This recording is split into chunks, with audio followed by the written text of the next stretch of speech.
இப்போ பார்த்தீங்கன்னா bullish engulfing இதில் பார்த்தீங்கன்னா 5 பேட்டர்ன் கொடுத்துருக்கேன். அதாவது புல்லிஷ் என்கல்ஃபிங் என்னது, ஒரு செல்லரை பைய க்ளோஸ் வைக்கணும், அதை என்கல்ஃபிங் சொல்லுவோம். இங்கே பாருங்க 1 2 3 4 5 இது எல்லாமே வெரைட்டி க்ளோஸ். இங்கே பார்த்தீங்கன்னா இது ஈக்குவலாக க்ளோஸ் வச்சிருக்கான், இது அபவ் க்ளோஸ் வச்சிருக்கான், இதுவும் மேலே க்ளோஸ் வச்சிருக்கான், ஆனால் உள்ள ஓப்பன் பண்ணியிருக்கான்.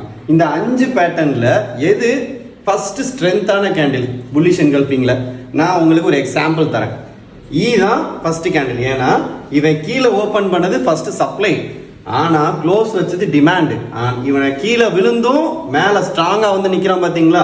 அப்ப இதுதான்ப்பா ஃபர்ஸ்ட் பேட்டர்ன் இந்த 5 இதுல. சரி, ரிமைனிங் ஆர்டர்ல எது வரும்?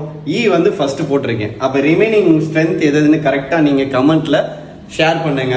கரெக்டான ஸ்ட்ரென்த் எதுன்னு ஆர்டர் வைஸ் சொல்லுங்க. ஆன்சரை நான் வந்து 2 டேஸ்க்கு அப்புறம் இதுதான் ஸ்ட்ரென்த்ன்றதை நான் ஷேர் பண்ணுறேன். இன்னும் கேண்டில் ஸ்டிக்ஸ் பற்றின டீட்டெயில்டு டெக்னிக்கல் அனாலிசிஸ் எல்லாமே B2 தவிர வேறு யாராலும் சொல்லிக் கொடுக்க முடியாது. அதை ப்ரௌடாகவே சொல்லுவேன். ஸோ இந்த ஆகஸ்ட் பேட்சில் ஜாயின் பண்ண நினைக்கிறவங்க இண்டிபெண்டன்ஸ் டே ஆஃபர் கொடுத்துருக்கோம். கீழே உள்ள நம்பருக்கு கால் பண்ணி புக் பண்ணிக்கோங்க. தேங்க்யூ.